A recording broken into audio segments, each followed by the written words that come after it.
কিছুকাল আগে একটা ছোট শহরে একটি মেয়ে একাই বাস করত। অনেকগুলি বিড়াল নিয়ে সে ভালোই ছিল। সে তাদের দেখাশোনা করত এবং খুব ভালোবাসতো। যদি রাস্তায় কোনো বিড়াল ছানা দেখতে পেত, সে তাকে তার সাথে বাড়িতে নিয়ে আসতো, তাকে আশ্রয় ও খাবার দিত।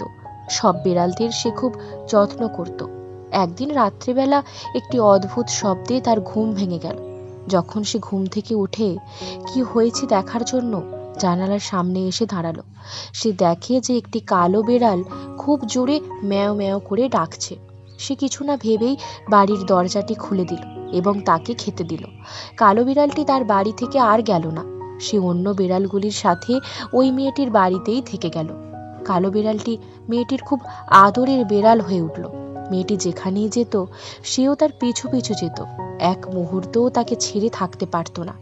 খুব আশ্চর্যজনকভাবে অন্য বিড়ালগুলি ধীরে ধীরে তার বাড়ি ছেড়ে চলে যেতে লাগলো।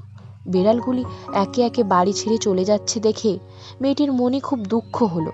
তাদের বাড়ি ছেড়ে চলে যাবার কারণটি সে কিছুতেই বুঝতে পারছিল না।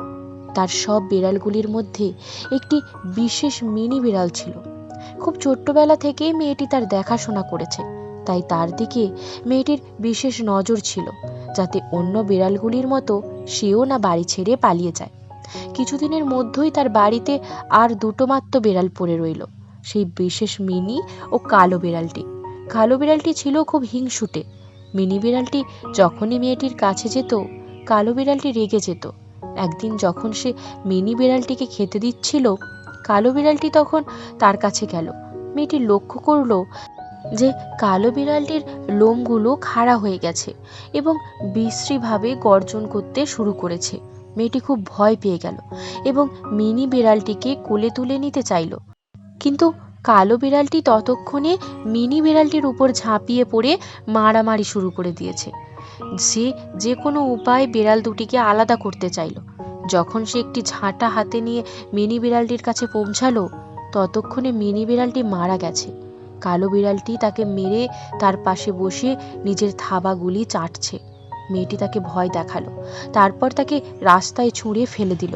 কালো বিড়ালটি তখন জানালায় বসে কাঁদছিল। মেয়েটি কিছুতেই আর বাড়ির দরজা খুলল না। একদিন বিকেলবেলা মেয়েটি বাড়িতে ফিরে এসে তার বাড়ির মধ্যে কালো বিড়ালটিকে দেখতে পেল।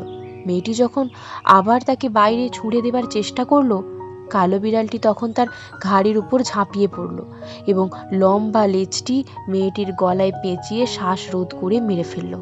কেউ জানতেই পারল না যে মেয়েটি মারা গেছে, যদি না কালো বিড়ালটি বাড়ি ছেড়ে চলে যাবার পর তার বিড়ালগুলি আবার বাড়িতে ফিরে আসতো।